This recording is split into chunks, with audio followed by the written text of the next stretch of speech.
20वीं सदी के मध्य में मानव इतिहास में एक नए युग की शुरुआत हुई, कंप्यूटर युग। यह वह समय था जब मानवता ने गणनाओं और डेटा प्रोसेसिंग के क्षेत्र में एक नई क्रांति का अनुभव किया।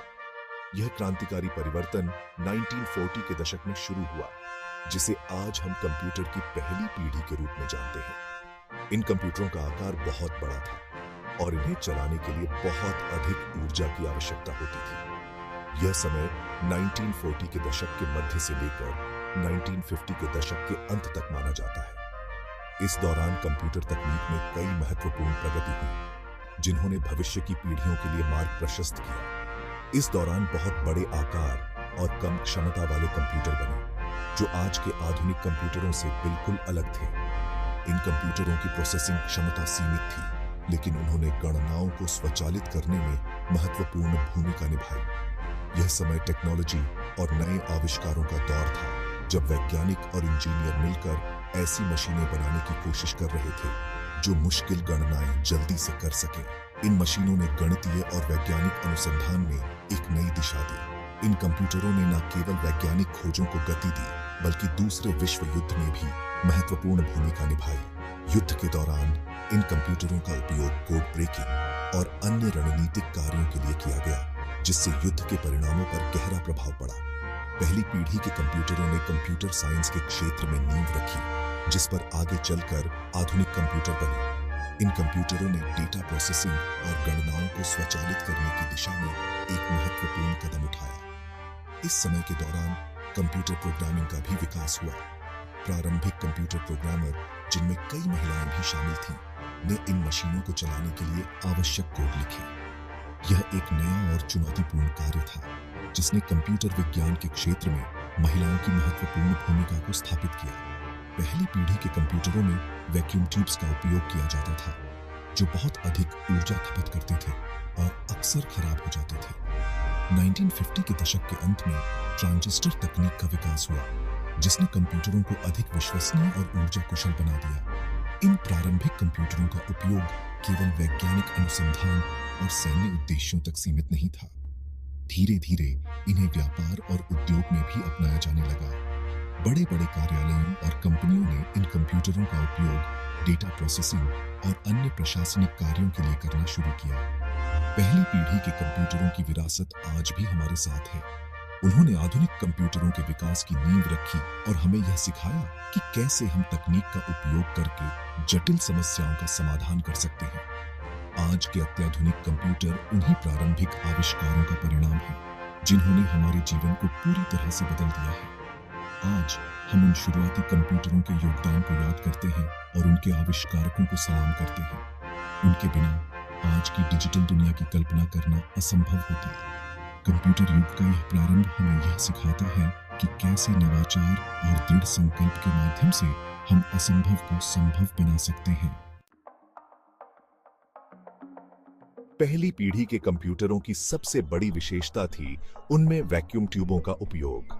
ये ट्यूबें, जो बल्ब जैसी दिखती थीं, कंप्यूटर के मुख्य भाग थे और गणना करने के लिए इलेक्ट्रॉनिक सिग्नल्स को कंट्रोल करते थे। वैक्यूम ट्यूबों के कारण ये कंप्यूटर बहुत बड़े होते थे और इन्हें चलाने के लिए बहुत अधिक बिजली लगती थी। इन कंप्यूटरों को ठंडा रखने के लिए अलग से वातानुकूलित कमरे चाहिए होते थे, क्योंकि वैक्यूम ट्यूब बहुत ज्यादा गर्मी पैदा करती थी। इतने बड़े और जटिल होने के बावजूद ये कंप्यूटर उस समय बहुत बड़ी उपलब्धि थे और इन्होंने कंप्यूटर साइंस में क्रांति ला दी। दूसरे विश्व युद्ध के दौरान जर्मन सेना के गुप्त संदेशों को समझने के लिए एक खास तरह का कंप्यूटर बनाया गया था, जिसका नाम था कोलोसस। कोलोसस को ब्रिटिश गणितज्ञ और कंप्यूटर साइंटिस्ट एलन ट्यूरिंग ने बनाया था। यह एक बहुत बड़ी मशीन थी जिसमें हजारों वैक्यूम ट्यूब लगी थीं। कोलोसस ने युद्ध में बहुत महत्वपूर्ण भूमिका निभाई। जर्मन सेना की गुप्त योजनाओं को जानने में मित्र देशों की मदद की। इसने कंप्यूटर की ताकत दिखाई और भविष्य में और भी शक्तिशाली कंप्यूटर बनाने का रास्ता खोला। 1946 में जब दुनिया द्वितीय विश्व युद्ध के बाद पुनर्निर्माण की ओर बढ़ रही थी, अमेरिका में बना electronic numerical integrator and computer (ENIAC) ने दुनिया को अपनी ओर खींचा।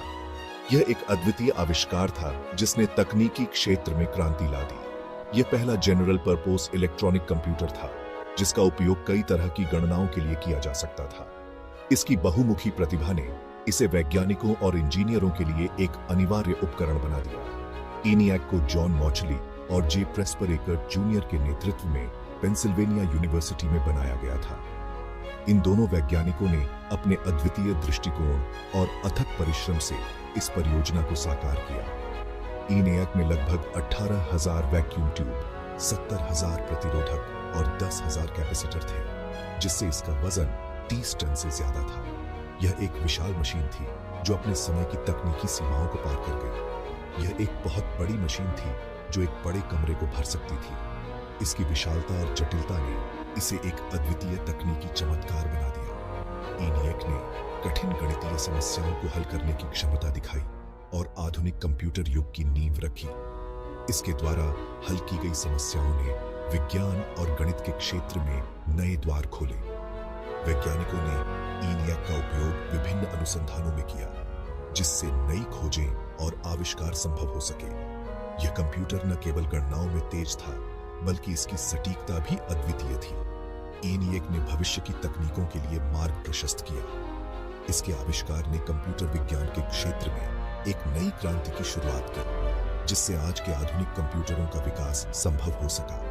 आज के आधुनिक कंप्यूटर, जो हमारे जीवन का अभिन्न हिस्सा बन चुके हैं, ENIAC की नींव पर ही खड़े हैं। इसने हमें एक नई क्षितिज की ओर अग्रसर किया, जहां तकनीक और नवाचार की कोई सीमा नहीं है। ENIAC का ऐतिहासिक महत्व आज भी बरकरार है। यह हमें याद दिलाता है कि कैसे एक विचार और दृढ़ संकल्प दुनिया को बदल सकता है। ENIAC ने हमें सिखाया कि असंभव कुछ भी नहीं है, बस हमें अपने सपनों को साकार करने के लिए प्रयासरत रहना चाहिए। 1951 में रेमिंगटन रैंड ने यूनिवर्सल ऑटोमेटिक कंप्यूटर UNIVAC बनाया, जो पहला व्यावसायिक रूप से उपलब्ध कंप्यूटर था। UNIVAC का उपयोग व्यवसायों और सरकारी एजेंसियों द्वारा किया जाता था, जहां इसे डेटा प्रोसेसिंग, वेतन गणना और अन्य व्यावसायिक कामों के लिए यूज किया जाता था। यह कंप्यूटर उस समय के लिए एक क्रांतिकारी आविष्कार था, जिसने व्यवसायों के संचालन के तरीके को पूरी तरह से बदल दिया। UNIVAC ने डेटा को तेजी से और सटीकता से प्रोसेस करने की क्षमता प्रदान की, जिससे व्यवसायों को अपने ऑपरेशंस को अधिक कुशलता से मैनेज करने में मदद मिली। UNIVAC की सबसे बड़ी उपलब्धि 1952 के अमेरिकी राष्ट्रपति चुनावों के परिणामों की भविष्यवाणी करना था। यह पहली बार था जब किसी कंप्यूटर ने चुनाव परिणामों की भविष्यवाणी की थी, और यह भविष्यवाणी सही साबित हुई। इसने कंप्यूटर की शक्ति और उनकी संभावनाओं को दुनिया के सामने उजागर किया। इससे पहले चुनाव परिणामों का अंदाजा लगाने के लिए सर्वेक्षणों और लोगों के विश्लेषण पर निर्भर रहना पड़ता था, लेकिन UNIVAC ने दिखाया कि कंप्यूटर न केवल डेटा को तेजी से प्रोसेस कर सकते हैं, बल्कि जटिल विश्लेषण भी कर सकते हैं। इसने भविष्यवाणी के क्षेत्र में एक नई दिशा दी और यह साबित किया कि कंप्यूटर का उपयोग केवल गणना तक सीमित नहीं है। UNIVAC ने न केवल चुनाव परिणामों की सही भविष्यवाणी की, बल्कि यह भी दिखाया कि कंप्यूटर जटिल डेटा एनालिसिस कर सकते हैं और भविष्यवाणियां कर सकते हैं। इसने व्यवसायों को यह समझने में मदद की कि वे अपने डेटा को कैसे बेहतर तरीके से उपयोग कर सकते हैं। UNIVAC की सफलता ने अन्य व्यवसायों और उद्योगों को भी प्रेरित किया कि वे कंप्यूटर तकनीक को अपनाएं और अपने ऑपरेशंस को अधिक कुशल और प्रभावी बनाएं। इस प्रकार UNIVAC ने व्यवसायों के लिए एक नए युग की शुरुआत की, जहां कंप्यूटर टेक्नोलॉजी ने एक महत्वपूर्ण भूमिका निभाई। पहली पीढ़ी के कंप्यूटरों का आकार और जटिलता उनके उपयोग में एक बड़ी बाधा थी। इन विशाल मशीनों को लगाने और चलाने के लिए बड़ी जगह, विशेष वातानुकूलन और अच्छे प्रशिक्षित कर्मचारियों की जरूरत होती थी। इन कंप्यूटरों की कीमत भी बहुत ज्यादा होती थी, जिसके कारण केवल बड़े व्यवसाय, सरकारी एजेंसियां और विश्वविद्यालय ही इन्हें खरीद सकते थे। इन कमियों के बावजूद पहली पीढ़ी के कंप्यूटरों ने कंप्यूटर टेक्नोलॉजी के विकास में बहुत बड़ा योगदान दिया। पहली पीढ़ी के कंप्यूटरों में डेटा स्टोर करने की क्षमता बहुत कम थी। ये कंप्यूटर पंच कार्ड और पेपर टेप जैसे पुराने स्टोरेज उपकरणों का उपयोग करते थे, जो धीमे और अविश्वसनीय थे। इन उपकरणों पर बहुत कम डेटा स्टोर किया जा सकता था, जिसके कारण बड़े डेटा सेट को प्रोसेस करना मुश्किल हो जाता था। डेटा स्टोरेज क्षमता की यह कमी पहली पीढ़ी के कंप्यूटरों की एक बहुत बड़ी कमी थी। पहली पीढ़ी के कंप्यूटरों को प्रोग्राम करना बहुत ही जटिल और समय लेने वाला काम था। ये कंप्यूटर मशीन भाषा पर आधारित होते थे, जो बाइनरी कोड का यूज करती थी।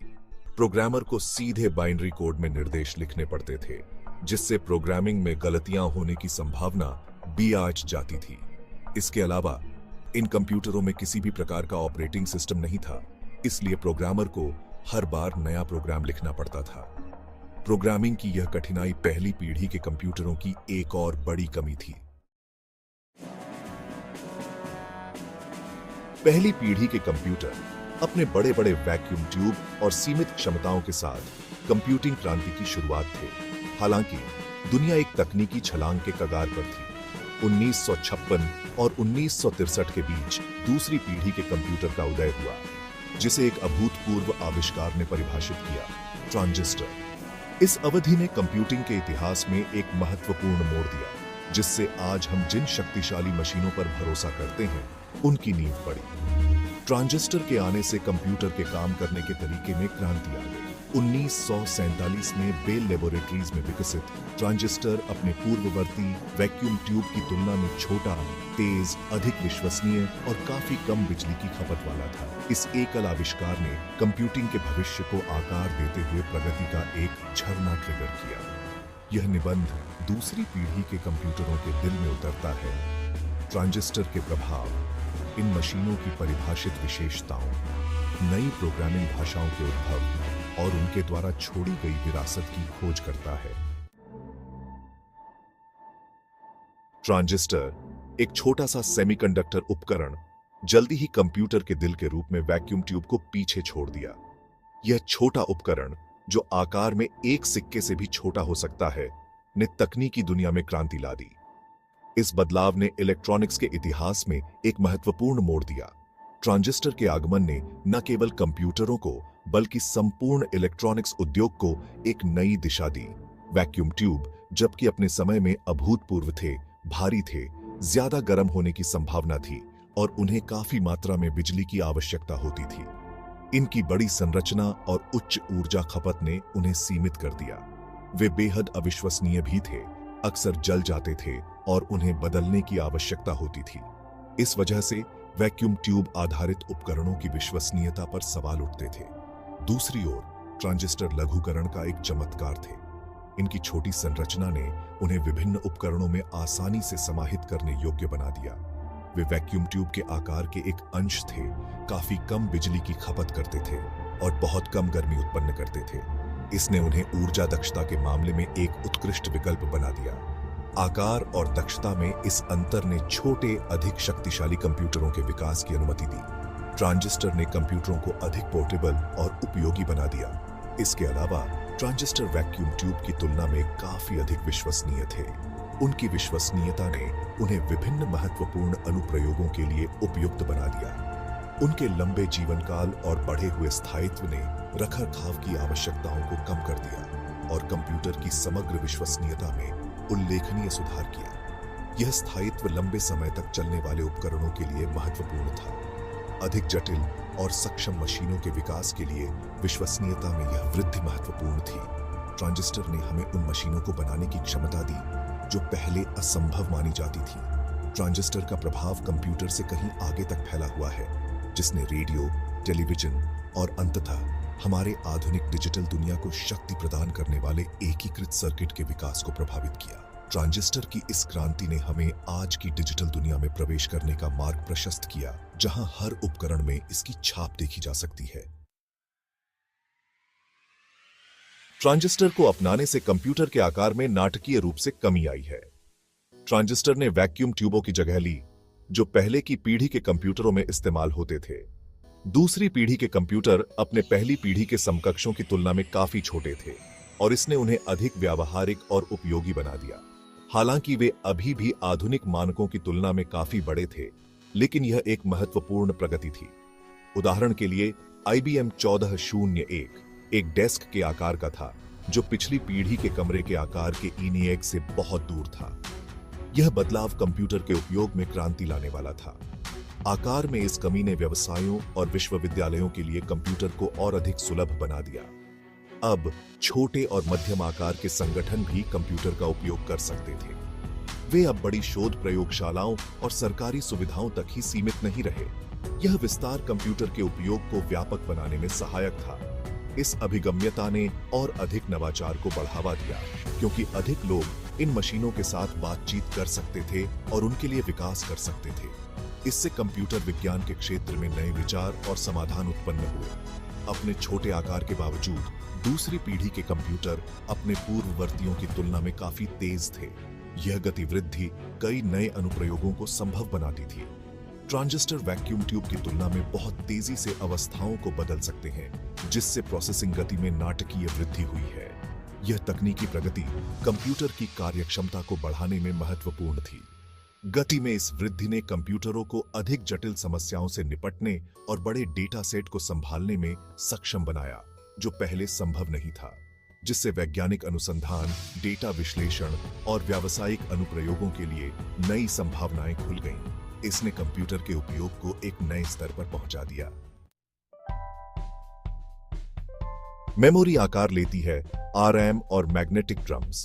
कंप्यूटर की दूसरी पीढ़ी ने भी मेमोरी तकनीक में प्रगति देखी। मैग्नेटिक कोर मेमोरी, एक प्रकार की रैंडम एक्सेस मेमोरी या RAM, मानक बन गई। इस तकनीक ने डेटा को स्टोर करने के लिए तारों पर लगे छोटे चुंबकीय छल्ले, जिन्हें कोर कहा जाता है, का उपयोग किया। प्रत्येक कोर सूचना के एक बिट का प्रतिनिधित्व करता है। मैग्नेटिक कोर मेमोरी, मेमोरी के पहले के रूपों, जैसे कुछ पहली पीढ़ी की मशीनों में उपयोग की जाने वाली विलंब लाइन मेमोरी की तुलना में तेज और अधिक विश्वसनीय थी। इस प्रगति ने दूसरी पीढ़ी के कंप्यूटरों की बढ़ी हुई गति और दक्षता में और योगदान दिया। एक अन्य महत्वपूर्ण विकास माध्यमिक भंडारण के लिए चुंबकीय ड्रम का उपयोग था। चुंबकीय सामग्री के साथ लेपित ये बड़े घूर्णन सिलेंडर अकेले चुंबकीय कोर मेमोरी की तुलना में बड़ी मात्रा में डेटा संग्रहित करने का एक तरीका प्रदान करते हैं। कोर मेमोरी की तुलना में धीमे होने के बावजूद चुंबकीय ड्रम ने प्रोग्राम और डेटा संग्रहित करने के लिए एक किफायती समाधान की पेशकश की। कंप्यूटर की भाषा बोलना फोर्ट्रन, कोबोल और अल्गोल, ये तीन भाषाएं कंप्यूटर प्रोग्रामिंग के इतिहास में मील का पत्थर साबित हुई। कंप्यूटर की दूसरी पीढ़ी ने उच्च स्तरीय प्रोग्रामिंग भाषाओं के जन्म को देखा। इस युग में कंप्यूटर तकनीक ने एक बड़ा कदम आगे बढ़ाया। इन भाषाओं को पहली पीढ़ी के कंप्यूटरों को प्रोग्राम करने के लिए उपयोग किए जाने वाले मशीन कोड की तुलना में अधिक मानव पठनीय होने के लिए डिजाइन किया गया था। मशीन कोड की जटिलता को कम करने के लिए इन भाषाओं ने प्रोग्रामिंग को सरल और अधिक सुलभ बना दिया। इस विकास ने प्रोग्रामिंग को और अधिक सुलभ बना दिया, जिससे प्रोग्रामर हार्डवेयर की पेचीदगियों से जूझने के बजाय समस्याओं को हल करने पर ध्यान केंद्रित कर सके। यह एक महत्वपूर्ण बदलाव था जिसने सॉफ्टवेयर विकास को नई ऊंचाइयों पर पहुंचाया। IBM द्वारा विकसित फोर्ट्रन या फॉर्मूला ट्रांसलेशन वैज्ञानिक और इंजीनियरिंग अनुप्रयोगों के लिए एक शक्तिशाली भाषा के रूप में उभरा। यह भाषा विशेष रूप से गणितीय और वैज्ञानिक गणनाओं के लिए डिजाइन की गई थी। जटिल गणितीय गणनाओं को संभालने की इसकी क्षमता ने इसे शोधकर्ताओं और इंजीनियरों के बीच पसंदीदा बना दिया। फोर्ट्रन ने वैज्ञानिक अनुसंधान और इंजीनियरिंग परियोजनाओं में क्रांति ला दी। कोबोल या कॉमन बिजनेस ओरिएंटेड लैंग्वेज विशेष रूप से बिजनेस डेटा प्रोसेसिंग के लिए बनाई गई थी। यह भाषा व्यापारिक प्रक्रियाओं को स्वचालित करने में महत्वपूर्ण भूमिका निभाती थी। इसका अंग्रेजी जैसा सिंटैक्स और डेटा हैंडलिंग पर ध्यान केंद्रित करने से यह इन्वेंट्री के प्रबंधन, लेन देन के प्रसंस्करण और व्यवसाय से संबंधित अन्य कार्यों को करने के लिए उपयुक्त बना। कोबोल ने व्यापारिक दुनिया में कंप्यूटर के उपयोग को व्यापक रूप से अपनाने में मदद की। ALGOL या एल्गोरिथम लैंग्वेज एक और प्रभावशाली भाषा थी जो इस युग के दौरान उभरी। यह भाषा विशेष रूप से एल्गोरिदम को स्पष्ट और संक्षिप्त तरीके से व्यक्त करने के लिए डिजाइन की गई थी। एल्गोरिदम को स्पष्ट और संक्षिप्त तरीके से व्यक्त करने के लिए डिजाइन किया गया। ALGOL ने पास्कल और C सहित कई बाद की प्रोग्रामिंग भाषाओं के विकास को प्रभावित किया। ALGOL की संरचना और डिजाइन ने प्रोग्रामिंग की दुनिया में एक नई दिशा दी। इन उच्च स्तरीय भाषाओं ने दूसरी पीढ़ी के कंप्यूटरों की क्षमता को अनलॉक करने में महत्वपूर्ण भूमिका निभाई, जिससे अधिक परिष्कृत और कुशल सॉफ्टवेयर का विकास हुआ। इन भाषाओं ने कंप्यूटर विज्ञान के क्षेत्र में नए मानक स्थापित किए और भविष्य की प्रोग्रामिंग भाषाओं के लिए मार्ग प्रशस्त किया। उल्लेखनीय मशीनें IBM 1401, IBM 7090 और CDC 1604। कंप्यूटर की दूसरी पीढ़ी ने कई उल्लेखनीय मशीनों का उदय देखा, जिन्होंने कंप्यूटिंग परिदृश्य पर एक स्थायी प्रभाव छोड़ा। 1959 में पेश किया गया IBM 1401 एक व्यापक रूप से लोकप्रिय व्यावसायिक कंप्यूटर था। इसका अपेक्षाकृत छोटा आकार और सामर्थ्य ने इसे व्यवसायों की एक विस्तृत श्रृंखला के लिए सुलभ बना दिया, जिससे वाणिज्यिक क्षेत्र में कंप्यूटर को व्यापक रूप से अपनाया गया। एक शक्तिशाली वैज्ञानिक कंप्यूटर IBM 7090 उस समय अत्याधुनिक कंप्यूटिंग तकनीक का प्रतिनिधित्व करता था। इसका उपयोग नासा द्वारा अंतरिक्ष दौड़ के शुरुआती दिनों में अंतरिक्ष यान प्रक्षेप वक्र की गणना जैसे महत्वपूर्ण कार्यों के लिए किया जाता था। सीमोर क्रे द्वारा डिजाइन किया गया CDC 1604 एक और अभूतपूर्व मशीन थी। अपनी गति और अभिनव डिजाइन के लिए जाना जाने वाला CDC 1604 का उपयोग विभिन्न प्रकार के वैज्ञानिक और इंजीनियरिंग अनुप्रयोगों के लिए किया जाता था। प्रभाव और विरासत आधुनिक कंप्यूटिंग के लिए मार्ग प्रशस्त करना। कंप्यूटर की दूसरी पीढ़ी ने कंप्यूटिंग के इतिहास में एक महत्वपूर्ण अवधि को चिह्नित किया। ट्रांजिस्टर की शुरुआत ने उद्योग में क्रांति ला दी, जिससे छोटी, तेज, अधिक विश्वसनीय और अधिक सुलभ मशीनें बन गईं। उच्च स्तरीय प्रोग्रामिंग भाषाओं के विकास ने प्रोग्रामिंग को आसान और अधिक कुशल बना दिया, जिससे सॉफ्टवेयर विकास के लिए नई संभावनाएं खुल गईं। इस युग के दौरान की गई प्रगति ने एकीकृत सर्किट के विकास और उसके बाद की कंप्यूटर क्रांतियों की नींव रखी। दूसरी पीढ़ी के कंप्यूटरों की विरासत उन शक्तिशाली और सर्वव्यापी कंप्यूटिंग उपकरणों में स्पष्ट है, जिन पर हम आज भरोसा करते हैं। तीसरी पीढ़ी का आगमन, एक नया युग। यह वह समय था जब कंप्यूटर तकनीक ने एक नई दिशा में कदम रखा। 1964 से 1971 तक का समय कंप्यूटर के विकास में एक महत्वपूर्ण मोड़ लेकर आया। इस अवधि में कंप्यूटर तकनीक ने न केवल अपनी क्षमताओं में वृद्धि की, बल्कि इसके उपयोग के दायरे को भी व्यापक बनाया। यह समय था कंप्यूटर की तीसरी पीढ़ी का। इस पीढ़ी ने कंप्यूटर की दुनिया में एक नई क्रांति की शुरुआत की। इस पीढ़ी ने कंप्यूटर जगत में क्रांति ला दी, उन्हें आम लोगों के लिए सुलभ बनाने की दिशा में एक बड़ा कदम बढ़ाया। अब कंप्यूटर केवल बड़े संस्थानों और वैज्ञानिक प्रयोगशालाओं तक सीमित नहीं रहे। तीसरी पीढ़ी के कंप्यूटरों ने आकार में छोटे, गति में तेज और अधिक विश्वसनीय होने का वादा निभाया। इन कंप्यूटरों ने न केवल कार्यक्षमता में सुधार किया, बल्कि उनकी लागत भी कम हो गई। इस पीढ़ी की शुरुआत में कंप्यूटर का यूज केवल वैज्ञानिक और सरकारी कामों से आगे बढ़ाकर बिजनेस, शिक्षा और मनोरंजन जैसे क्षेत्रों में फैला दिया। अब कंप्यूटर का उपयोग व्यापारिक निर्णय लेने, शिक्षा में नए तरीकों को अपनाने और मनोरंजन के नए साधनों को विकसित करने में भी होने लगा। यह बदलाव केवल एक नई टेक्नोलॉजी के आने का नहीं था, बल्कि यह तो मनुष्य और मशीन के बीच एक नए युग की शुरुआत थी। इस युग ने मनुष्य और मशीन के बीच की दूरी को कम किया और एक नई संभावनाओं की दुनिया को जन्म दिया। ट्रांजिस्टर युग से एकीकृत परिपथों तक एक ऐतिहासिक यात्रा। तीसरी पीढ़ी के कंप्यूटरों की कहानी वास्तव में दूसरी पीढ़ी के अंत में ही शुरू हो गई थी। ट्रांजिस्टर, जिसने वैक्यूम ट्यूब की जगह ली थी, ने कंप्यूटर को पहले ही छोटा और अधिक कुशल बना दिया था। लेकिन तीसरी पीढ़ी ने ट्रांजिस्टर को और भी पीछे छोड़ दिया और एकीकृत परिपथों IC को अपनाया। IC, जिन्हें माइक्रोचिप भी कहा जाता है, ने सिलिकॉन चिप पर हजारों ट्रांजिस्टर को समाहित किया। इस तकनीकी प्रगति ने कंप्यूटर के आकार को अविश्वसनीय रूप से कम कर दिया और साथ ही उनकी गति और क्षमता में अभूतपूर्व वृद्धि की। छोटा आकार, बड़ी क्षमता, तकनीकी विशेषताएं। तीसरी पीढ़ी के कंप्यूटरों को उनकी तकनीकी विशेषताओं ने खास बनाया। एकीकृत परिपथ आईसी ने आकार को कम किया और गति, क्षमता और विश्वसनीयता को बढ़ाया। अर्धचालक मेमोरी, ये मेमोरी तेज और अधिक कुशल थी, जिससे डेटा स्टोर करने और एक्सेस करने की क्षमता में सुधार हुआ। उच्च स्तरीय प्रोग्रामिंग भाषा, फोर्ट्रन, कोबोल जैसी भाषाओं ने प्रोग्रामिंग को आसान बनाया, जिससे अधिक जटिल सॉफ्टवेयर बनाना संभव हुआ।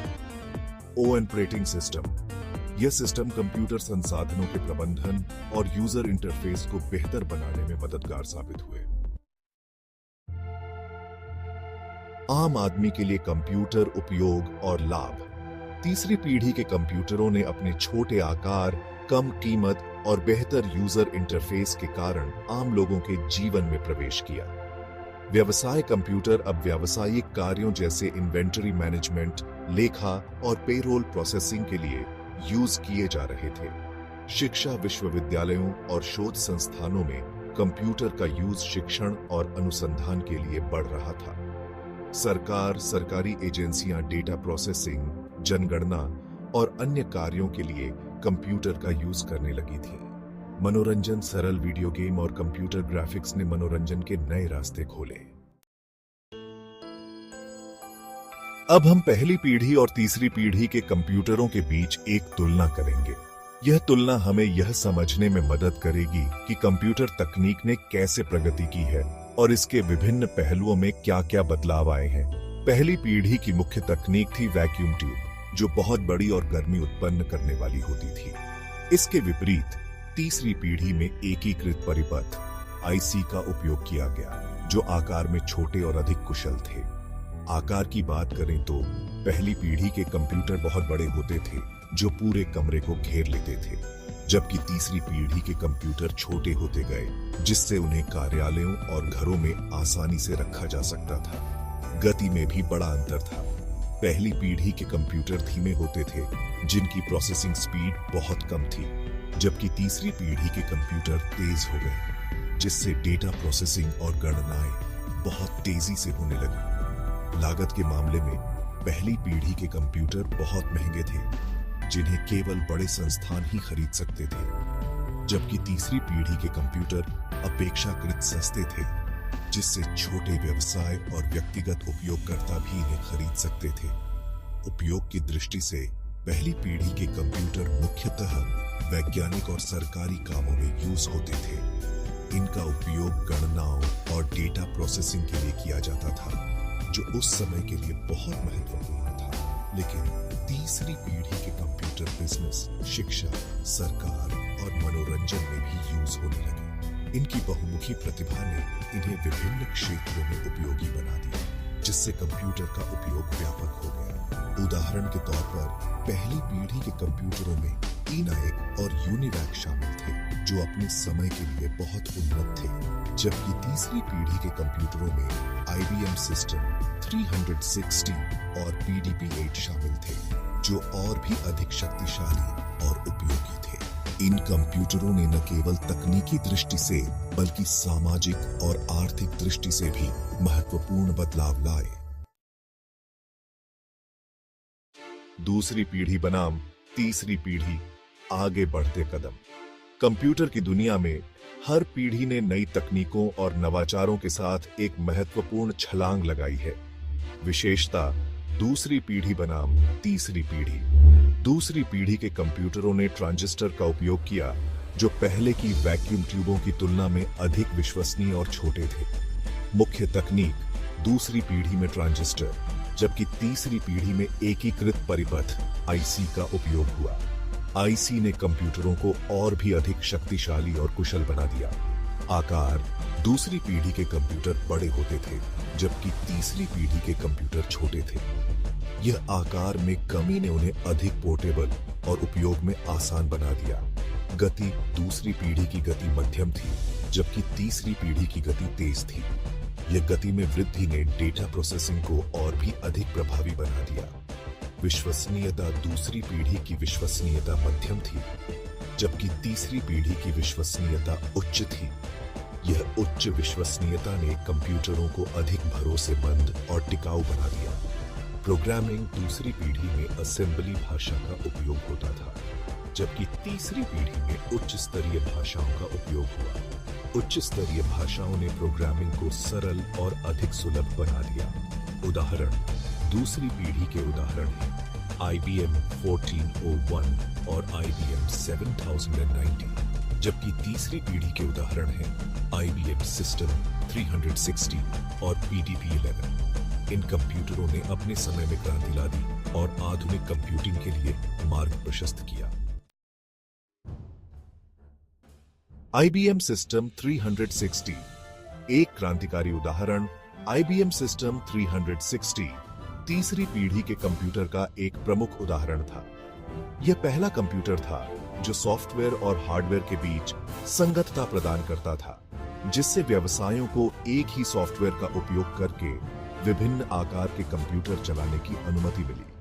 सिस्टम 360 ने ऑपरेटिंग सिस्टम, वर्चुअल मेमोरी और टाइम शेयरिंग जैसी कई नई अवधारणाओं को भी पेश किया, जिससे कंप्यूटर संसाधनों का अधिक कुशलता से उपयोग संभव हुआ। तीसरी पीढ़ी का प्रभाव, भविष्य की नींव। तीसरी पीढ़ी के कंप्यूटरों ने कंप्यूटर क्रांति की नींव रखी। इसने कंप्यूटर को आम लोगों के लिए सुलभ बनाया, जिससे उनके उपयोग के नए रास्ते खुले। इस पीढ़ी में विकसित तकनीकों जैसे कि IC, अर्धचालक मेमोरी और उच्च स्तरीय प्रोग्रामिंग भाषाओं ने भविष्य के कंप्यूटरों के विकास का मार्ग प्रशस्त किया। निष्कर्ष, एक महत्वपूर्ण कड़ी तीसरी पीढ़ी कंप्यूटर इतिहास में एक महत्वपूर्ण कड़ी थी। इसने कंप्यूटर को विशाल, महंगे उपकरणों से बदलकर छोटे, तेज और अधिक किफायती मशीनों में बदल दिया। इस पीढ़ी ने कंप्यूटर के उपयोग को केवल विशेषज्ञों से आगे बढ़ाकर आम जनता तक पहुंचाया, जिससे आज हम जिस डिजिटल दुनिया में रहते हैं, उसकी नींव पड़ी। कंप्यूटर का इतिहास एक लंबा और रोमांचक सफर रहा है। यह सफर हमें उस समय में ले जाता है जब कंप्यूटर का आकार एक कमरे जितना बड़ा हुआ करता था और उनकी प्रोसेसिंग पावर आज के स्टैंडर्ड्स के मुकाबले बहुत कम थी। हर जनरेशन ने कंप्यूटर्स को और ज्यादा पावरफुल, तेज और यूज में इजी बनाया है। जैसे जैसे टेक्नोलॉजी ने तरक्की की, वैसे वैसे कंप्यूटर्स की कैपेबिलिटीज भी बढ़ती गई। आज हम ऐसे कंप्यूटर्स का उपयोग कर रहे हैं जो कुछ ही सेकंड्स में कॉम्प्लेक्स कैलकुलेशंस कर सकते हैं। पहले जनरेशन के बड़े बड़े कंप्यूटर्स से लेकर आज के स्मार्टफोन्स तक हमने एक अनबिलीवेबल प्रगति देखी है। पहले के कंप्यूटर्स इतने बड़े होते थे कि उन्हें एक पूरे कमरे में फिट करना पड़ता था, जबकि आज के स्मार्टफोन्स हमारी जेब में आसानी से आ जाते हैं और उनकी प्रोसेसिंग पावर भी बहुत अधिक है। चौथी जनरेशन, जो 1971 में शुरू हुई, कंप्यूटर इतिहास का एक इंपॉर्टेंट मोड़ थी। इस जनरेशन में माइक्रो प्रोसेसर्स का आविष्कार हुआ, जिसने कंप्यूटर्स को और भी कॉम्पैक्ट और एफिशिएंट बना दिया। इस जनरेशन ने कंप्यूटर्स को आम लोगों के लिए सुलभ बनाया और हमारे जीवन को हमेशा के लिए बदल दिया। पर्सनल कंप्यूटर्स का आविष्कार हुआ, जिसने हर घर और ऑफिस में कंप्यूटर्स की पहुंच को संभव बनाया। चौथी जनरेशन से पहले कंप्यूटर्स ज्यादातर बड़े बड़े इंस्टीट्यूशंस और गवर्नमेंट एजेंसीज तक ही लिमिटेड थे। वे केवल साइंटिफिक कैलकुलेशंस और डेटा प्रोसेसिंग के लिए उपयोग किए जाते थे। वे साइज में बहुत बड़े, यूज करने में कॉम्प्लिकेटेड और बहुत ज्यादा एक्सपेंसिव होते थे। उन कंप्यूटर्स को ऑपरेट करने के लिए स्पेशली ट्रेन्ड प्रोफेशनल्स की जरूरत होती थी और उनकी मेंटेनेंस भी बहुत कॉस्टली थी। लेकिन समय के साथ टेक्नोलॉजी ने इन सभी चैलेंजेस को ओवरकम किया और कंप्यूटर्स को हर किसी के लिए एक्सेसिबल बना दिया। 1971 में इंटेल द्वारा पहले माइक्रो प्रोसेसर के आविष्कार ने चौथी जनरेशन की नींव रखी। इस छोटी सी चिप ने एक पूरे कंप्यूटर की पावर को अपने अंदर समाहित कर लिया, जिससे कंप्यूटर के साइज और प्राइस में बहुत कमी आई। चौथी जनरेशन ने कंप्यूटर्स को सिर्फ एक कैलकुलेशन करने वाली मशीन से कहीं ज्यादा बना दिया। इसने उन्हें इंफॉर्मेशन प्रोसेसिंग, कम्युनिकेशन और एंटरटेनमेंट के लिए पावरफुल टूल्स में बदल दिया। यह वो टाइम था जब कंप्यूटर हमारे घरों, ऑफिसेज और जेबों में अपनी जगह बनाने लगे। माइक्रो प्रोसेसर, जिसे माइक्रोचिप भी कहते हैं, चौथी जनरेशन की सबसे इंपॉर्टेंट खोज थी। यह एक इंटीग्रेटेड सर्किट होता है जिसमें लाखों या अरबों ट्रांजिस्टर्स होते हैं जो कंप्यूटर के सभी कैलकुलेशंस और लॉजिकल कामों को कंट्रोल करते हैं। पहले माइक्रो प्रोसेसर इंटेल 4004 में 2300 ट्रांजिस्टर्स थे। आज के मॉडर्न माइक्रो प्रोसेसर्स में अरबों ट्रांजिस्टर्स होते हैं जो उन्हें इनक्रेडिबली पावरफुल बनाते हैं। माइक्रो प्रोसेसर के आने से कंप्यूटर्स के साइज में बहुत कमी आई और उनकी कैपेसिटी में बढ़ोतरी हुई।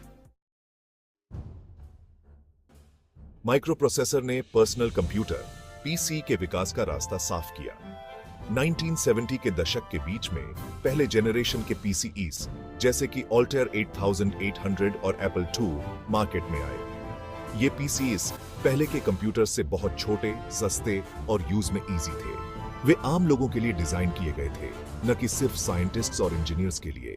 पीसी के आगमन ने कंप्यूटर इंडस्ट्री में क्रांति ला दी और कंप्यूटर को आम लोगों के जीवन का हिस्सा बना दिया। चौथी जनरेशन ने सॉफ्टवेयर डेवलपमेंट में भी जबरदस्त प्रगति देखी। हाई लेवल प्रोग्रामिंग लैंग्वेजेस जैसे कि सी और C++ ने प्रोग्रामिंग को पहले से ज्यादा इजी और एफिशिएंट बना दिया। इसके रिजल्ट स्वरूप ज्यादा से ज्यादा लोग सॉफ्टवेयर डेवलप करने लगे, जिससे अलग अलग तरह के एप्लीकेशंस और प्रोग्राम्स अवेलेबल हुए। यह वो टाइम था जब operating systems, word processors, spreadsheets और वीडियो गेम्स जैसे सॉफ्टवेयर का विकास हुआ। चौथी जनरेशन के अंत में एक और रेवोल्यूशनरी टेक्नोलॉजी का उदय हुआ, इंटरनेट। 1980 के दशक में डेवलप हुआ इंटरनेट ने दुनिया भर के कंप्यूटर्स को एक साथ कनेक्ट करने का काम किया। इंटरनेट ने इंफॉर्मेशन के आदान प्रदान, कम्युनिकेशन और बिजनेस करने के तरीके को बदल दिया। यह वो टाइम था जब ईमेल, वेब ब्राउजर्स और सोशल मीडिया प्लेटफॉर्म्स जैसे एप्लीकेशंस उभरे। चौथी जनरेशन ने कई फेमस कंप्यूटर्स को जन्म दिया, जिनका प्रभाव आज भी महसूस किया जा सकता है। इन कंप्यूटर्स ने न केवल इंडस्ट्री को शेप दिया, बल्कि फ्यूचर के लिए एक मजबूत प्लेटफॉर्म भी तैयार किया। इनमें से कुछ इंपॉर्टेंट कंप्यूटर्स थे एप्पल II, IBM PC और मैकिन्टॉश। पहला एप्पल II ये पहला कमर्शियली सक्सेसफुल पर्सनल कंप्यूटर्स में से एक था, जिसने न केवल टेक्नोलॉजी एंथुसियास्ट्स बल्कि आम लोगों के बीच भी अपनी जगह बनाई। एप्पल II ने एजुकेशन और घरों में कंप्यूटर के यूज को पॉपुलर बनाने में इंपॉर्टेंट रोल निभाया। इसने स्कूल्स और कॉलेजेस में भी अपनी जगह बनाई, जिससे स्टूडेंट्स को नई टेक्नोलॉजी से रूबरू होने का मौका मिला। फिर IBM PC 1981 में लॉन्च हुआ और इसने कंप्यूटर इंडस्ट्री में एक नई क्रांति ला दी। IBM PC ने पर्सनल कंप्यूटर इंडस्ट्री के स्टैंडर्ड सेट किए और जल्दी ही मार्केट में अपना दबदबा बना लिया। इसकी कंपैटिबिलिटी और एक्सपेंडेबिलिटी ने इसे बिजनेस और होम यूजर्स दोनों के बीच पॉपुलर बना दिया। अंत में मैकिन्टॉश 1984 में लॉन्च हुआ और इसने कंप्यूटर वर्ल्ड में एक नई दिशा दी। मैकिन्टॉश अपने user friendly graphical user interface और माउस के यूज के लिए जाना जाता था। इसने यूजर्स को एक नया और इंट्यूटिव तरीका दिया कंप्यूटर्स के साथ इंटरैक्ट करने का। इन कंप्यूटर्स ने न केवल कंप्यूटर के डिजाइन, यूजर एक्सपीरियंस और कैपेबिलिटीज में इंपॉर्टेंट प्रगति की पेशकश की, बल्कि उन्होंने टेक्नोलॉजी को मैसेस तक पहुंचाने में भी महत्वपूर्ण भूमिका निभाई। इनकी वजह से ही आज हम इतने एडवांस्ड और यूजर फ्रेंडली कंप्यूटर्स का यूज कर पा रहे हैं। चौथी जनरेशन में एप्पल और IBM दो प्रमुख कंप्यूटर दिग्गज के रूप में उभरे। एप्पल ने अपने यूजर फ्रेंडली इंटरफेस और इनोवेटिव डिजाइन के साथ खुद को अलग किया, जबकि IBM ने अपने रिलायबल और वाइडली कंपैटिबल पीसीज के साथ कॉर्पोरेट वर्ल्ड पर अपना दबदबा बनाया। इन दोनों कंपनीज के बीच कंपटीशन ने कंप्यूटर इंडस्ट्री में तेजी से इनोवेशन और प्रगति को बढ़ावा दिया। यह कंपटीशन आज भी जारी है, जिससे कस्टमर्स को ज्यादा पावरफुल, अफोर्डेबल और फीचर पैक्ड कंप्यूटर्स मिलते हैं। चौथी जनरेशन के कंप्यूटर्स का हमारे जीवन पर गहरा प्रभाव पड़ा है। इसने इंफॉर्मेशन युग का रास्ता साफ किया, जिससे दुनिया भर में डेटा और नॉलेज तक अभूतपूर्व एक्सेस पॉसिबल हुई। पर्सनल कंप्यूटर्स ने हमारे काम करने, सीखने, कम्युनिकेट करने और मनोरंजन करने के तरीके को बदल दिया है। इंटरनेट ने हमें वैश्विक स्तर पर कनेक्ट किया है, जिससे इंफॉर्मेशन और विचारों का आदान प्रदान पहले से कहीं ज्यादा इजी हो गया है। चौथी जनरेशन की विरासत आज भी जारी है, जो हमारे जीवन के हर पहलू को शेप दे रही है। चौथी जनरेशन के बाद से कंप्यूटर टेक्नोलॉजी लगातार डेवलप हो रही है। हर नई जनरेशन के साथ हम नई और अधिक एडवांस्ड टेक्नोलॉजीज को देख रहे हैं। आज हम 5वीं जनरेशन के कंप्यूटर्स के युग में प्रवेश कर चुके हैं, जो पहले से कहीं अधिक सोफिस्टिकेटेड और पावरफुल हैं। ये computers artificial intelligence, cloud computing और क्वांटम कंप्यूटिंग जैसी उभरती हुई टेक्नोलॉजीज द्वारा संचालित हैं। एआई ने हमारे सोचने और काम करने के तरीके को पूरी तरह से बदल दिया है। ये टेक्नोलॉजीज कंप्यूटर की पावर और कैपेबिलिटीज को और भी ज्यादा बढ़ाने का वादा करती हैं, जिससे कॉम्प्लेक्स प्रॉब्लम्स को सॉल्व करना और भी आसान हो गया है, जिससे हमारे जीवन में और भी परिवर्तनकारी बदलाव आएंगे।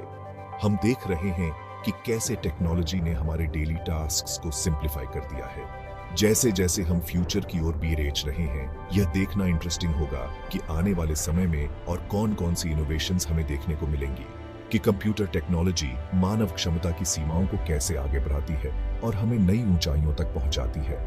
इसका पोटेंशियल वर्चुअली लिमिटलेस है और हमारे जीवन को कैसे शेप देती है। यह टेक्नोलॉजी न केवल हमारे काम करने के तरीके को बदल रही है, बल्कि हमारे सोचने और समझने के तरीके को भी रीडिफाइन कर रही है। भविष्य में हम देख सकते हैं कि कैसे ये एडवांसमेंट्स हमारे समाज को और भी इंटरकनेक्टेड और एफिशिएंट बना सकती है। यह एक रोमांचक समय है और हम केवल शुरुआत देख रहे हैं। जैसे जैसे टेक्नोलॉजी हमारे जीवन में और भी डीपली इंटीग्रेट होती जा रही है, हम इसके बेनिफिट्स को हर एस्पेक्ट में महसूस कर सकते हैं। यह एक नई दुनिया का निर्माण कर रही है, जहां संभावनाएं अनंत हैं। कंप्यूटर आज हमारी जिंदगी का बहुत बड़ा हिस्सा बन गए हैं। इनका सफर कई पीढ़ियों से चला आ रहा है और हर पीढ़ी में टेक्नोलॉजी में बहुत तरक्की हुई है। पहली पीढ़ी के कंप्यूटर बहुत बड़े बड़े होते थे और उनमें वैक्यूम ट्यूब का इस्तेमाल होता था। दूसरी पीढ़ी ट्रांजिस्टर के आने से शुरू हुई, जिससे कंप्यूटर छोटे और ज्यादा पावरफुल बने। तीसरी पीढ़ी में इंटीग्रेटेड सर्किट आईसी आई, जिससे कंप्यूटर और भी छोटे और पावरफुल बन गए। चौथी पीढ़ी में माइक्रो प्रोसेसर आने से हमें पर्सनल कंप्यूटर मिले और अब हम 5वीं पीढ़ी के बहुत करीब हैं, जहां कंप्यूटर आर्टिफिशियल इंटेलिजेंस एआई से चलेंगे। ये पीढ़ी कंप्यूटर से हमारे कम्युनिकेट करने के तरीके को पूरी तरह से बदल देगी। 5वीं पीढ़ी के कंप्यूटर का मकसद मशीनों को इंसानों की तरह सोचने की क्षमता देना है। ये एआई, एक्सपर्ट सिस्टम और नेचुरल लैंग्वेज प्रोसेसिंग जैसी नई टेक्नोलॉजी से पॉसिबल हो रहा है। इसका मकसद ऐसे कंप्यूटर बनाना है जो सिर्फ हमारे दिए हुए निर्देशों पर ही काम न करें, बल्कि खुद सोच सकें, सीख सकें और फैसले ले सकें। ये पीढ़ी कंप्यूटर के इस्तेमाल का नया तरीका दिखाती है, जहां ध्यान डेटा प्रोसेसिंग से हटकर समस्याओं को सुलझाने और फैसले लेने पर होगा। आर्टिफिशियल इंटेलिजेंस 5वीं पीढ़ी के कंप्यूटर की नींव है। ये कंप्यूटर विज्ञान की वो शाखा है जो ऐसी बुद्धिमान मशीनें बनाने की कोशिश करती है जो वो काम कर सकें जिनके लिए आमतौर पर इंसानी दिमाग की जरूरत होती है। इन कामों में सीखना, तर्क करना, समस्याओं को सुलझाना और आम भाषा समझना शामिल है।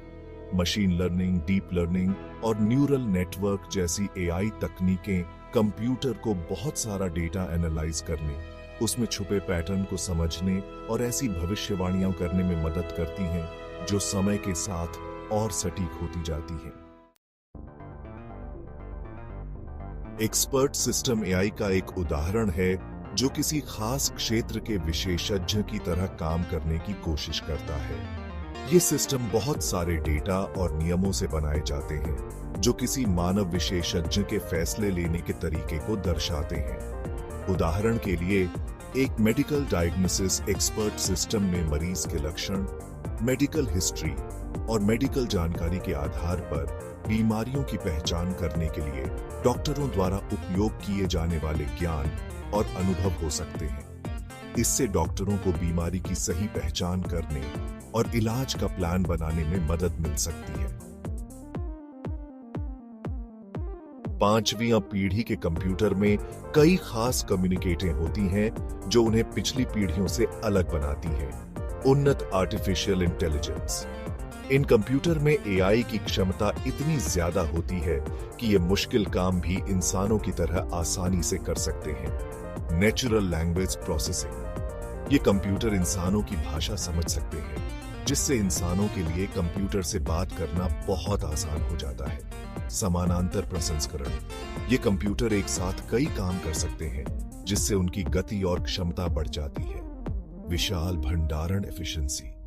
ये कंप्यूटर बहुत सारा डेटा स्टोर कर सकते हैं और उसे आसानी से एक्सेस कर सकते हैं, जो एआई के लिए बहुत जरूरी है। उच्च गति और दक्षता। ये कंप्यूटर बहुत तेजी और क्षमता से काम करते हैं, जिससे मुश्किल कैलकुलेशन और डेटा विश्लेषण पॉसिबल होता है।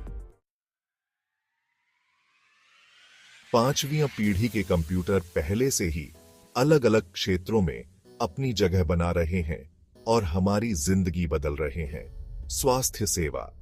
नई दवाओं की खोज, मेडिकल इमेजिंग और इलाज में बीमारियों का जल्दी और सटीक निदान करने, इलाज का प्लान बनाने और नई दवाओं की खोज में तेजी लाने में मदद करता है। वित्तीय बाजारों का विश्लेषण करने, गलत लेन देन की पहचान करने और व्यक्तिगत वित्तीय सलाह प्रदान करने के लिए एल्गोरिदम ट्रेडिंग, धोखाधड़ी का पता लगाने और ग्राहक सेवा के लिए उपयोग किया जाता है। परिवहन। सेल्फ ड्राइविंग कारों और ट्रकों को चलाने से सड़क सुरक्षा में वृद्धि, ट्रैफिक कम करने और परिवहन को बेहतर बनाने की क्षमता है। मनोरंजन। मूवी सुझाव, संगीत रचना और वीडियो गेम डिजाइन प्रदान करने के लिए उपयोग किया जाता है, जो दर्शकों को पसंद आते हैं, नए गेम प्ले अनुभव बनाते हैं और कलात्मक रचनात्मकता को बढ़ावा देते हैं। ग्राहक सेवा। चैटबॉट और वर्चुअल असिस्टेंट को बेहतर बनाना, जो तुरंत ग्राहक को मदद प्रदान करते हैं, इंतजार का समय कम करते हैं और हर समय उपलब्ध रहते हैं। लाभ और संभावनाएं। एक नई सुबह। पांचवी पीढ़ी के कंप्यूटर हमें बहुत बड़े लाभ और संभावनाएं देते हैं। ज्यादा उत्पादकता। ये मशीनें बार बार और समय लेने वाले काम खुद कर सकती हैं, जिससे इंसान ज्यादा रचनात्मक और महत्वपूर्ण कामों पर ध्यान दे सकते हैं। बेहतर फैसले। ये मशीनें जटिल डेटा का विश्लेषण कर सकती हैं और हमें ऐसी कम्युनिकेटें बता सकती हैं जो शायद हमें समझ न आए, जिससे हमें अच्छे फैसले लेने में मदद मिलती है। नए आविष्कारों में तेजी।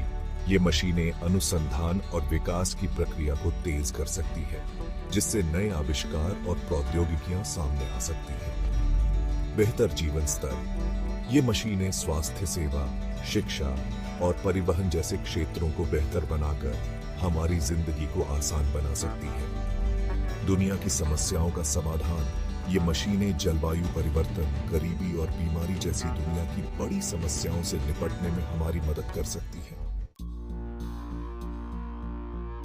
चुनौतियां और चिंताएं। नैतिक दुविधाएं। पांचवी पीढ़ी के कंप्यूटर के फैलने से कुछ चुनौतियां और चिंताएं भी हैं। नौकरी जाना। जैसे जैसे मशीनें ज्यादा समझदार होती जाएंगी, वे कुछ उद्योगों में इंसानों की जगह ले सकती हैं, जिससे लोगों की नौकरियां जा सकती हैं। गोपनीयता की चिंता। एआई सिस्टम को बहुत सारा डेटा इकट्ठा करने और उसका विश्लेषण करने की जरूरत होती है, जिससे डेटा गोपनीयता और सुरक्षा को लेकर चिंताएं पैदा होती हैं। नैतिक प्रश्न। एआई सिस्टम द्वारा फैसले लेने की क्षमता से नैतिक दुविधाएं और जिम्मेदारी के बारे में सवाल उठते हैं। एआई हथियार। खुद से चलने वाले हथियार बनाने में एआई का इस्तेमाल नैतिक और अस्तित्व के लिए खतरा पैदा करता है। एआई पक्षपात। एआई सिस्टम को बायसी डेटा पर प्रशिक्षित किया जा सकता है, जिससे बायसी परिणाम सामने आ सकते हैं, जो मौजूदा असमानताओं को और बढ़ा सकते हैं। भविष्य की एक झलक। तकनीकी एक वचनता की ओर। पांचवी पीढ़ी के कंप्यूटर का भविष्य उम्मीदों और अनिश्चितता से भरा है। Quantum computing. यह नई तकनीक वर्तमान से कहीं ज्यादा तेजी से जटिल समस्याओं को हल करने की क्षमता रखती है, जिससे दवा, सामग्री विज्ञान और एआई में ही क्रांति आ सकती है। Edge computing. यह तकनीक डेटा को उसके स्रोत के पास ही प्रोसेस करने पर केंद्रित है, जिससे देरी कम होती है और वास्तविक समय में काम करने वाले एप्लीकेशन पॉसिबल होते हैं। न्यूरोमॉर्फिक कंप्यूटिंग यह तकनीक ऐसे कंप्यूटर सिस्टम बनाने की कोशिश करती है जो मानव मस्तिष्क की संरचना और कार्य का अनुकरण करते हैं, जिससे ऊर्जा की बचत होती है और सोचने की क्षमता बढ़ती है। जैसे जैसे एआई ज्यादा समझदार होता जाएगा, हमें तकनीकी एकवचनता की संभावना का सामना करना पड़ेगा। एक ऐसा काल्पनिक बिंदु जहां एआई की बुद्धिमत्ता मानव बुद्धिमत्ता को पार कर जाएगी, जिससे अप्रत्याशित और संभावित रूप से बदलाव आएंगे। निष्कर्ष, एक साहसिक नई दुनिया के द्वार पर 5वीं पीढ़ी के कंप्यूटर प्रौद्योगिकी में एक बड़ा बदलाव लाए हैं, जो हमें ऐसी मशीनें देने का वादा करते हैं जो इंसानों की तरह सोच सकें। ये हमें बहुत बड़े अवसर और चुनौतियां देते हैं और हमारी जिंदगी और समाज को बदलने की क्षमता रखते हैं। जैसे जैसे हम इस नई दुनिया में कदम रखते हैं, यह सुनिश्चित करना जरूरी है कि हम एआई को जिम्मेदारी से और नैतिक रूप से विकसित और इस्तेमाल करें, ताकि यह सभी के लिए एक बेहतर भविष्य बनाने में मदद करे।